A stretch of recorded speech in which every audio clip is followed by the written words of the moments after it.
My name is John Schatzman, and I'm the marketing manager here at Nscaled. Before we start, I just wanted to cover a couple things, a couple housekeeping items. We have a small group today, so even though we're going to place everyone in mute mode to ensure that everyone can hear our speaker today, given the small group, we hope we can spark some discussion and questions, some interactivity about your unique environments.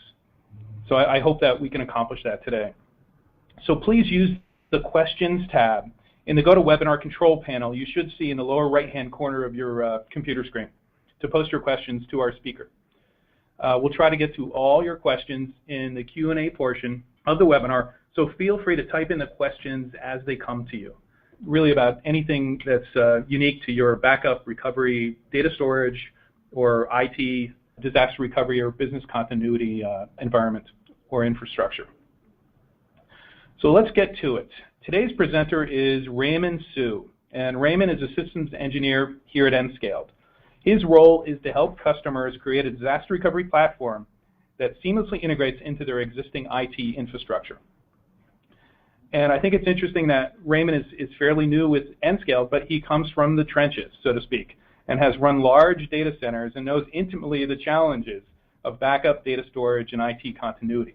So again, please, use him as a resource because he's very technical and I think has, lived and survived many of the challenges that, people in the audience face today. But before we turn it over to Raymond, I wanted to start by discussing some of the questions here that we really think are important and really frame the conversation of why we're meeting here today and talking about cloud disaster recovery. And one of the first questions is, how much loss is acceptable to your company? And things that we'll discuss today when Raymond gets into his presentation is RTO and RPO expectations. How quickly do you need data back? How quickly do you need systems back? How quickly do you need applications back?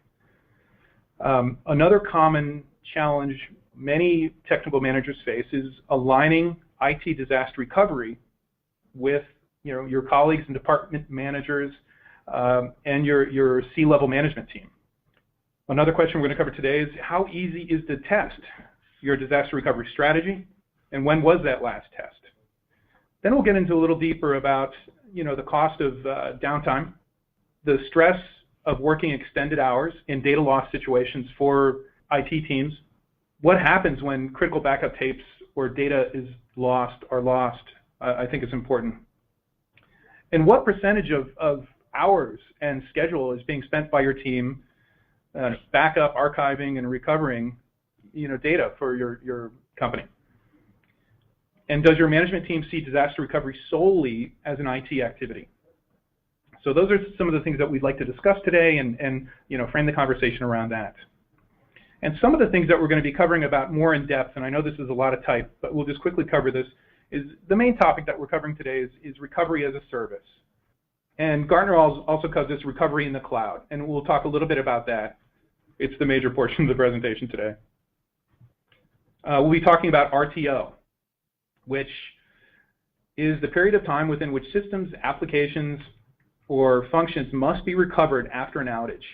Just think about it as how quickly in business time do your systems and applications need to be up and running. And this is a very important point when we talk about cloud disaster recovery. RPO is another thing we'll be discussing, is how quickly data is restored or systems are recovered after an outage. And of course, disaster recovery itself. And I think one of the more interesting aspects of disaster recovery is with newer technologies like recovery as a service or disaster recovery as a service, you commonly see it, is the merging of disaster recovery and IT business continuity. And we'll talk a little bit about that as well.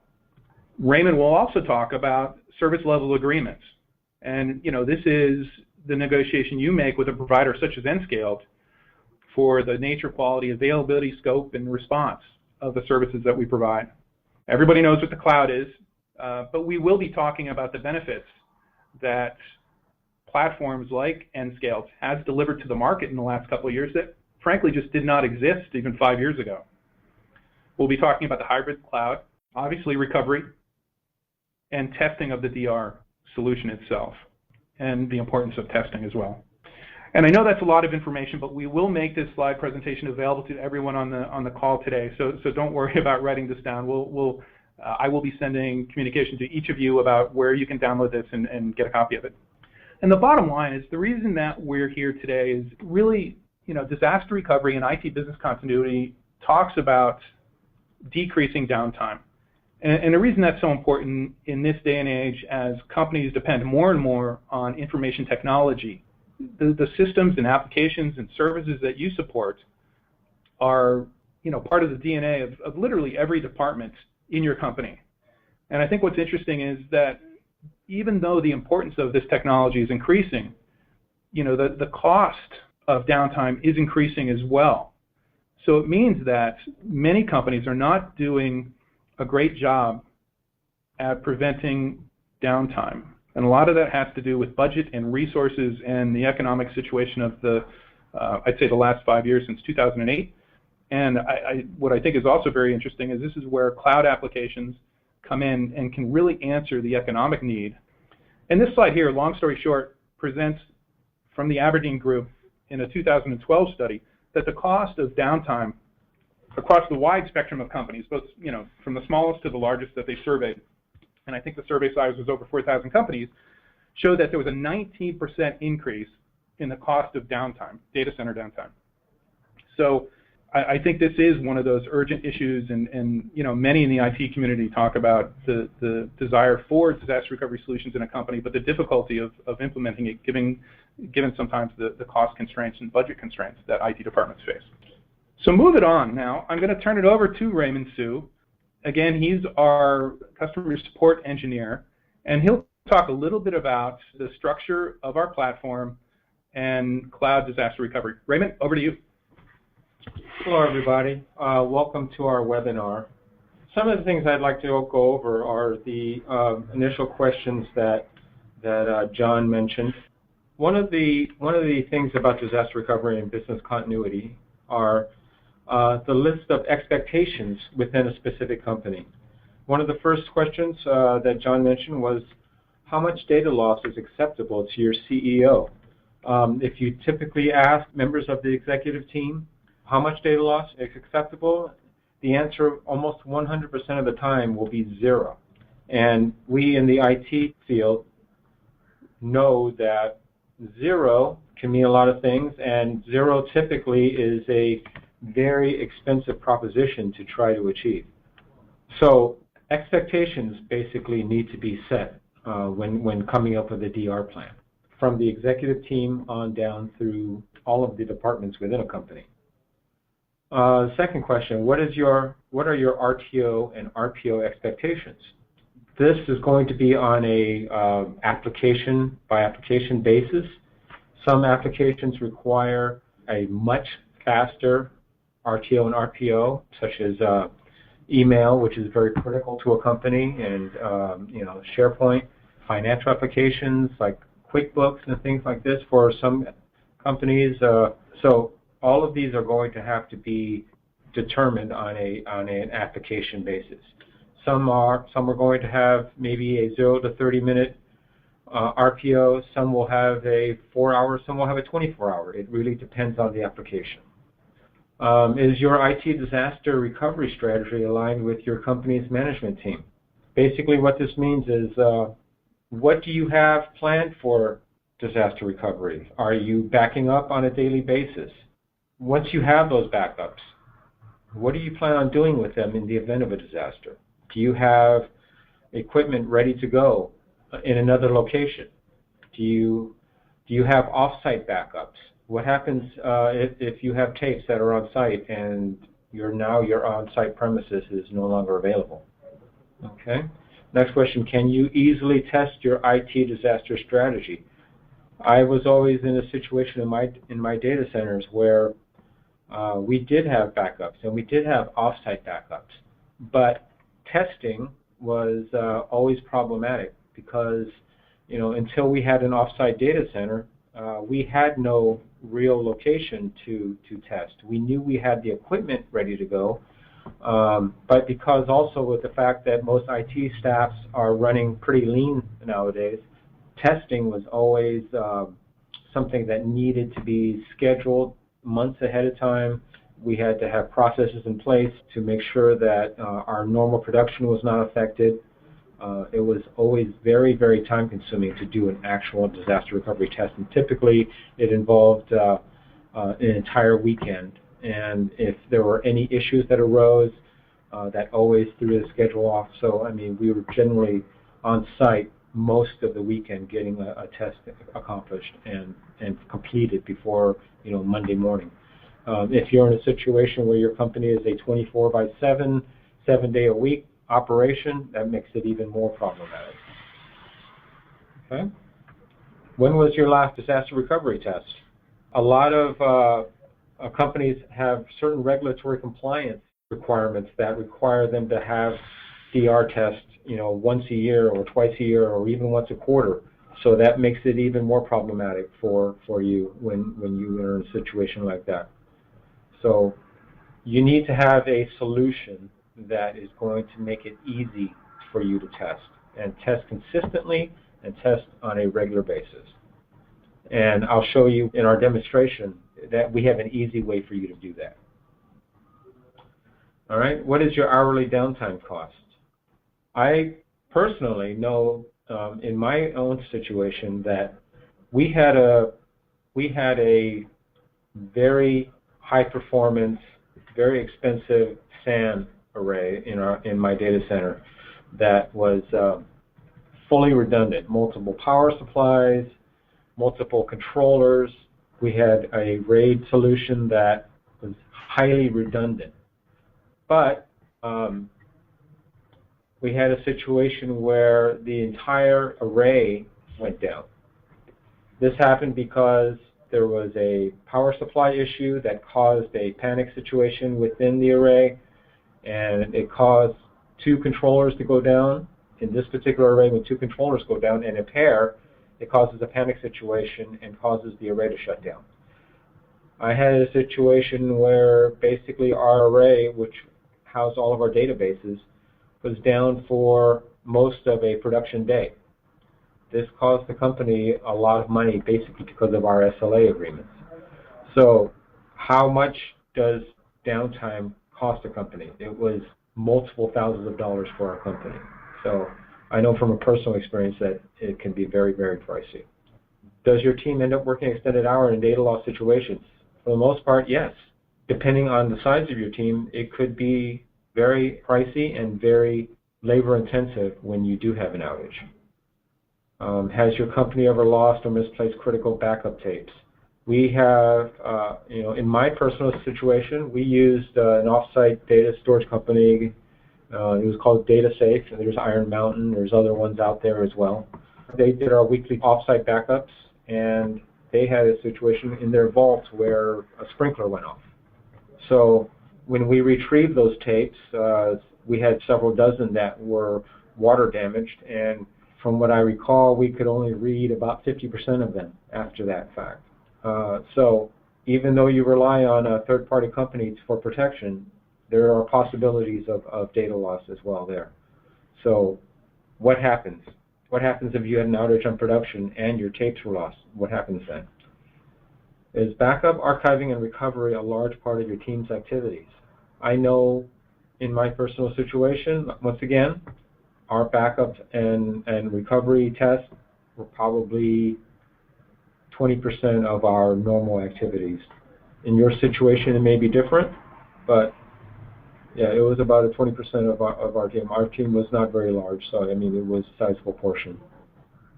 Are valuable IT projects postponed given resource, budget, and personnel constraints? In the IT world, IT projects are definitely prioritized. DR and business continuity tend to take a backseat to normal production, day-to-day activities. Once again, in my personal situation, when we were developing a DR plan, once the DR plan was finalized, it was almost a 2-year budget cycle before funding was finally approved for DR. And Raymond, let me jump in here. I should tell everyone in the audience that we have run budgeting seminars in the past and do have templates and budgeting tools that are available to anyone who's looking at going through this process. And not really a large built-out process, but a very agile, lean, ERM light in many ways that you can get from our website. So if you just look at our previous webinars, you'll see some of the webinars that we have run on sort of cutting through the white noise about how to budget for IT business continuity and disaster recovery. If anyone's interested in those templates, please let me know, and I can make sure that we get those out to you as well. Thanks, John. All right, and the final question on our list here is, does your management team see disaster recovery solely as an IT activity? One of the mistakes most companies make are they assume that when it comes to disaster recovery, IT has the sole responsibility of bringing back online the entire infrastructure. But when you take DR, and especially business continuity as a whole, it involves every department within a company, and every department has input into the plan as well as requirements as far as developing and implementing that plan. So getting the infrastructure back online is just a small part of it. How does HR and accounting and finance bring their applications back online and become productive again? All of the departments within a company have a piece of this. So that's one of the key parts of getting a disaster recovery plan involved, is involving everybody in part of this. And everybody has a say, and everybody has a piece in as far as implementing this plan. And again, Raymond, I should add, I think one of the mysteries of getting executive alignment, which sounds like a very simple thing, but is often very difficult, is proving the per hour cost of your data center downtime. And again, we do have templates available to audience members that you can go through and in your unique environments, do a calculation to show your management team and your peer colleagues and other department heads what downtime actually means to your company and how it cuts into the bottom line of the company. Gartner in 2012 did a report that showed, and this is for larger enterprises, I think the Fortune 5000, but they talked about data center downtime cutting into the annual revenues of companies in the survey to the tune of 3.6% of their annual revenue. So there is a range there, but if you think that, if you're a mid-market company and you have 1,000 employees, it could be that 2% of your bottom line is robbed by data center downtime. And that's something that's very hard to calculate. And I bring this up only to say that we do have some tools and best practices that we have borrowed from industry experts that are available on our website that you can use to go through and gain sort of the executive alignment that's required to kick off these types of projects. I just wanted to throw that out there. Raymond, back to you. Okay, so let's move ahead on this. Part of the solution that we provide at Nscale, disaster recovery in the cloud option for your production environment. Part of this consists of data backup, and when it comes to data backup, we have a local cloud appliance that is installed at your site. There are agents that are installed on your servers that you want to protect, and those agents will then take snapshots of your servers, whether they're virtual or physical. Our local cloud appliance provides the continuity storage to run some VMs within your local production site, and then it also acts as a gateway to replicate those servers into our cloud. We also do backups of your NetApp storage if you have a NetApp production gateway or production array at your site. And then we also provide long-term storage and also file-level backup of CIF shares and NFS shares as well. When it comes to disaster recovery, we provide a multi-tenant processing array as well as a multi-tenant storage network to host your virtual servers as well as your storage. We provide the continuity storage and backup servers for your production environment as well. We also have the capability of running primary servers in our environment for those situations where recovery of a particular server is not a good option, such as SQL. If you want to run SQL in an active fashion as opposed to a recovery server, we can run an active SQL in the cloud connected to your production environment and use log shifting for a much faster RTO and RPO of your database server. Exchange is another option for primary servers as well. With Exchange 2010, we can run as a DAG member, database availability group of your Exchange server, so you can run Exchange in the cloud as well. In the event of your Exchange production server going down, we can bring up your Exchange server almost immediately and have it fully synchronized to your existing environment. Some of the other options that we can provide to you as running in the cloud is equipment hosting. If you have particular requirements that are not viable for virtualization, such as a phone system, or if you have particular networking requirements, such as you want to host your own Cisco ASA to protect your cloud environment, we can host physical equipment within our remote data centers as well. We have options for network connectivity, and we have remote hand support for your equipment as well, and we provide professional services. This is a graphic of our environment. As you can see, all of our clients come in through either a secure VPN connection or a private MPLS connection through our firewall cluster and DMZ zone. We have a proprietary remote recovery console that I will show you in a minute that controls what we call our pod manager, which is our control system. The control system goes out and manages your virtualized environment. So every client has its own virtualized environment with a virtual firewall, and we provide 3 VLANs within that virtualized environment. You have a test VLAN, you have a production VLAN, and a DMZ VLAN. And within that, you have connectivity to a virtual SAN, which is also isolated and private to your particular environment. As you can see, we have a multi-tenant compute grid that gives you all of the compute resources for CPU and memory for all of your virtualized servers, as well as a virtualized storage network. And we have our own N-scaled storage network, as well as NetApp proprietary storage as well. So if you are a NetApp client, we use standard SnapMirror technology to provide resources to you for your NetApp array. All right, so here's a graphic of our NetApp environment. Once again, we use our N-scale Cloud Hub that manages our VMware compute nodes, as well as our NetApp storage array. You would install a Cloud Hub, which is basically a virtualized pod manager at your site, which would then tie into your VMware cluster array, as well as your NetApp.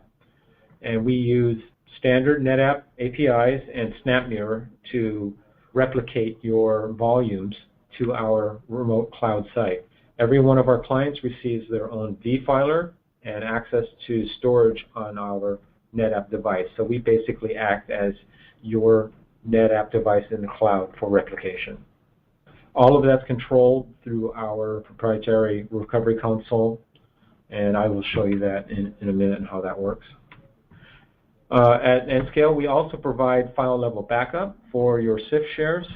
So if you don't have a need for DR, we can also provide protection for your CIF shares. All of that is replicated and available to you in our cloud data center. We can provide worm protection of your CIF shares, as well as provide scheduled backups and file versioning, and we can restore entire volumes, folders, or files. All of this done through our standard web interface. Here is our recovery console, and I'll actually give you a live demonstration so we can go through this. Let me show you my screen and bring up the console. Okay. So here is our N-scale recovery console, and once again, this is our single pane of glass for managing and monitoring your environment. Can you see my screen? Yes? Okay.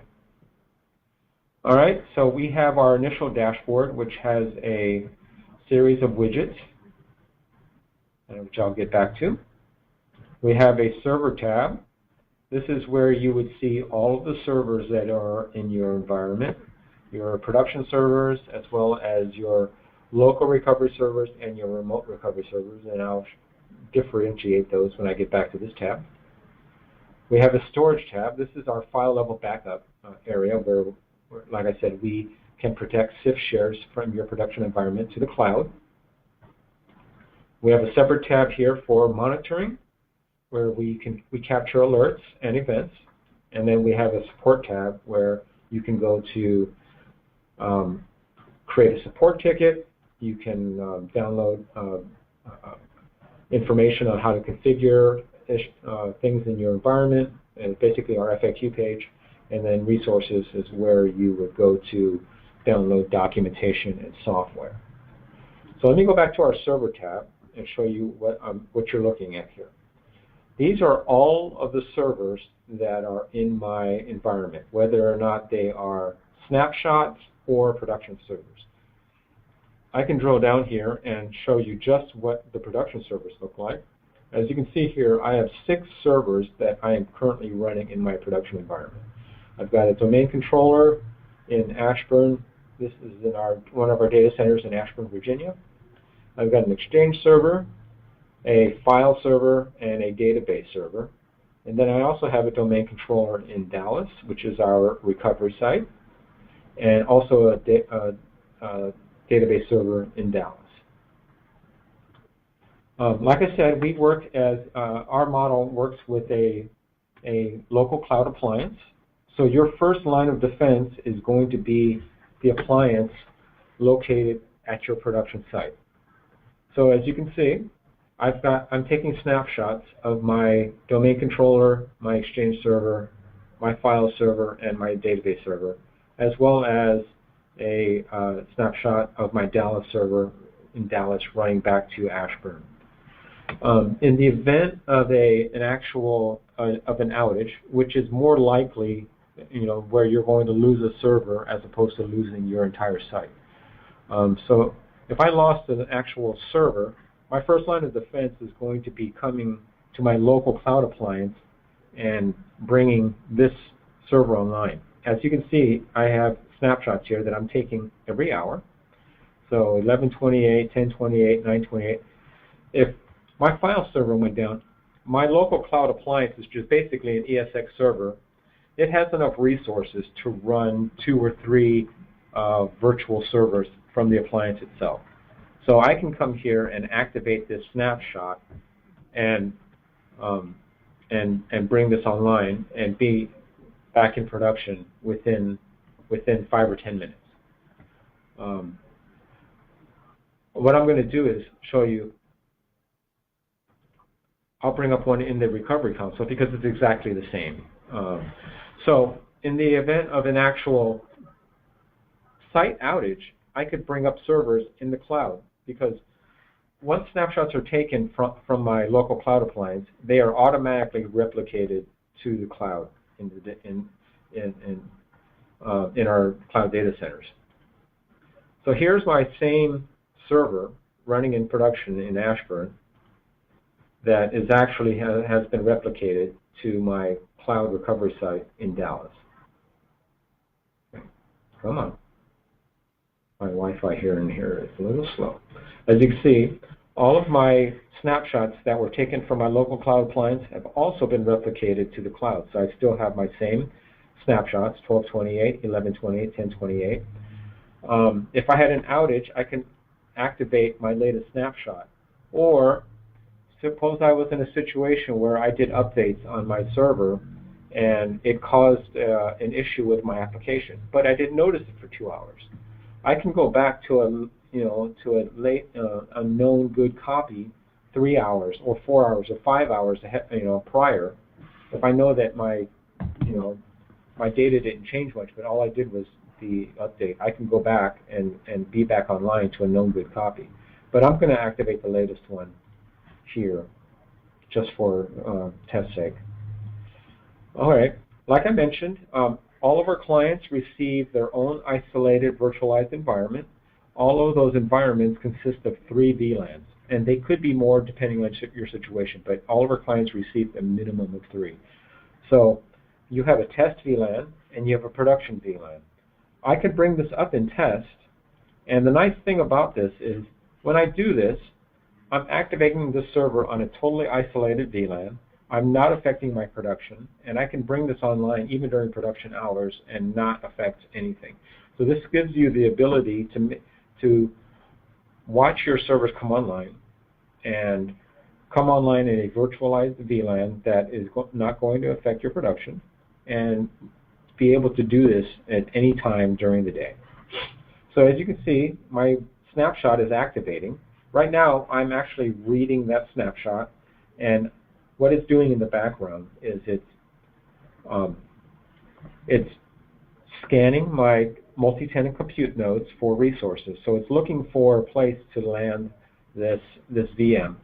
I can go to my configuration tab and see that this is going to be a Windows Server 2008 64-bit OS. It's going to have 4 gigs of RAM. It's going to have 2 virtual CPUs and a 30 gig hard drive. This one's already been pre-assigned to my production and test VLANs during my implementation process. So I know that if I brought it up in my production VLAN, it would get the IP address of 192.168.177.32. Or if it comes up in the test VLAN, it's going to have a test VLAN IP of 172.18.77.33. So as you can see, under my activating tab, it's getting the host list. It's looking for space to land the VMDK file and mount that snapshot to a disk store. It's going to mount that snapshot and start building my server. So while it's doing this, it's going to take about 5 minutes or so. Let me show you the dashboard. All right, so once again, this is where you would go to do most of your monitoring and management of your particular environment. On the left side here, this is where Nscale would provide you with any kind of notifications about your particular environment, whether or not we have a maintenance window coming up, or if there is a patch that needs to be released, or if there's a new deployment of our dashboard. All of that information will be here. If you wanted to view it, all you have to do is click on the hyperlink, and all of that information will come to you on the dashboard. All right. Our first widget here is our remote cloud connectivity. This is where you can see from the graphic all of the data that you're currently uploading or downloading from our remote cloud data center. You can drill down for the last 24 hours, the last 7 days, the last 30 days, or up to a year. If you want to get a little more detail on the timeline, you can actually zoom in and get more exact information regarding when this uploads were happening. Okay. Our next widget is our RPO widget. This is probably the most important one on our dashboard. I currently have all of my servers taking snapshots every hour. So as long as my snapshots are being taken on the hour and are less than 2 hours old, my status will remain green. So I know that every hour, all of my servers are being snapshotted and they're being replicated to the cloud. If any of these age out longer than 2 hours but less than 4 hours, the status will turn yellow. And if they go beyond 4 hours because my server's down or there's some connectivity issues, then they go beyond 4 hours, they'll go red. That way it'll give you a heads up as far as what's going on in your particular environment, and you can drill down and see what's going on with your particular servers. Here at Nscale, we actually monitor this for you as well. So if these go yellow or red, our client services team will be proactive and contact you and work with you to provide a solution to what's going on with your environment here. Under alerts and events, here we get a highlight of some of the latest alerts and events that are going on in your particular environment. If you wanted to go back further, you can go to the monitoring tab that I showed you earlier, and you can drill down further, several days or several pages of alerts. But here we give you highlights of what's going on for the latest ones. Under data growth, this is the widget you would use for capacity planning. Like I said, we have 3 different types of storage. We have continuity storage that you would use for your most recent snapshots. We have long-term storage, which is where your snapshots go to after a week to 10 days. They begin to age out. The big difference here are the continuity storage snapshots are fully bootable at any time. The long-term storage, they are not, but they are still accessible for file recovery. And then we actually have the file level backup product, which is where we do recovery and backup of your CIF shares. Once again, you can go back 24 hours, 7 days, 30 days, up to a year. Okay, and then under entitlements is where we show you all of the capacities that you've purchased from us and what you're currently using. So once again, you can use this for capacity planning, and you can see whether you're getting close to your allotment and whether you need to do cleanup work on your particular environment, or if you need to purchase additional capacity from us. All of that is viewable from here. All right. So let's go back to our server tab and see what the status is of our server coming online. As you can see, my server is starting, and my activities tab is no longer visible because it's actually built the server and it's actually starting it up. Once it's running, I'll start getting utilization numbers in regards to CPU and memory and IOPS. But let's go to the storage tab here while we're waiting. Like I said, we have a product called File Level Recovery or File Level Backup, and what this does is we use this is a product where we monitor CIF shares on your production environment, and while we're monitoring it on a regular basis, whether it's every 4 hours or every hour or every 15 minutes, we do a backup of your CIF share that you're protecting. I have a CIF share on my file server in Ashburn called DocShare, and I'm backing that up to my recovery site in Dallas. And the nice thing about doing this file backup is I can come in here and recover a folder or a particular file, and simply by right-clicking on this and I can either download it to my particular workstation, or I can actually restore it back to the original source where it came from. So if on your file server, if somebody, your CEO lost an important document for some reason, all of that can be recovered in the cloud through our file level backup product. We also give you information regarding details on the capacities that you're currently using per subfolder here. Okay. Under monitoring, like I said, this is where you can drill down further and get more, go further back on your alerts and your notifications. And under support, this is where you would go to create a support ticket. If you don't want to make a phone call, you can come here and create a ticket, and depending on the priority, your client support services team will get back to you within either several minutes or several hours. Under solutions, this is our FAQ page. This is where you would come to find out almost all of the information you need on how to do certain things within your environment, whether it involves SQL or Exchange or the snapshots themselves, and how to create them, how to change the timeline as far as how quickly you want your snapshots taken. All of that's available through here. And then under resources, this is where we provide all of the documentation that's required to run your environment, as well as all of the software that you need. Like I said, we are an agent-based solution, so all of the agents are available for downloading here. We have agents just for Windows. We have agents for Oracle. We have agents for SQL. We have agents for Exchange. All of that is available for you here. All right. Let's see what the status is. As you can see, my server now is active. I will start getting utilization numbers. There's a slight delay here, but then I can also go into a VMRC window and bring up the server and start logging in to this server. It's fully operational in the cloud.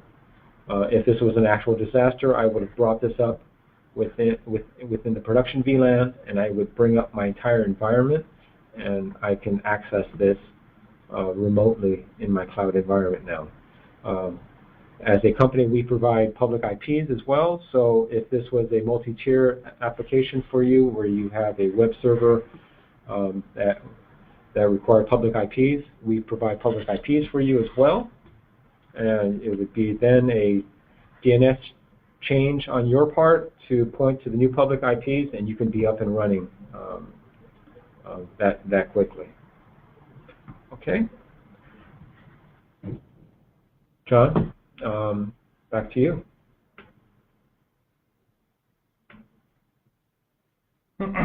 Thank you, Raymond. Let me get back to my presentation. I can give you back the keyboard and mouse. Oh, you have it. There we go. So Raymond, thanks for showing us the product as a whole. And we do have a question. And it comes from Troy Crabtree. And his first question is, I see that you only go back as far as 1 year. Are there any other options if I wanted storage data that is older than 1 year? Actually, with our particular demo environment, we want to go back a year, but we have file retention options for as long as you need it. Whether it's a 3-year retention, there's some regulatory requirements that require some industries to retain email for 7 years. That we do 7 years, 10 years, whatever your requirements are, we can accommodate that. Okay, and Troy also obviously comes from the healthcare area, and he had a question about handling HIPAA data, which I know is unique and case to case, but maybe you can talk about that. Mm-hmm. In my last company, we did business intelligence for healthcare, so I'm very familiar with HIPAA, and we have full compliance with HIPAA. All of your data is completely isolated in our virtualized environment, so there are no issues in regards to cross-contamination when it comes to data. Everything is completely virtualized and isolated. Great. Troy, I hope that answered your questions. And it does look like we do not have any other questions. I just wanted to talk very quickly about Nscaled as a company. And essentially what we do is disaster recovery and IT business continuity, as Raymond just reviewed for you. We get files back in 2 minutes, servers back in 15 minutes or less, or entire data centers back in 2 hours or less. We've been around since 2009. We're located here in San Francisco. You can go to our website and see this presentation and get those templates that I spoke about as well. We feel it's very important to equip IT technical managers with data that follows the best practices of the industry and points out why integrated and automated cloud backup, storage, and IT disaster recovery and business continuity is so important. So I wanted to thank you all for attending today. Have a great rest of week, and we hope to hear from you soon. Thank you very much.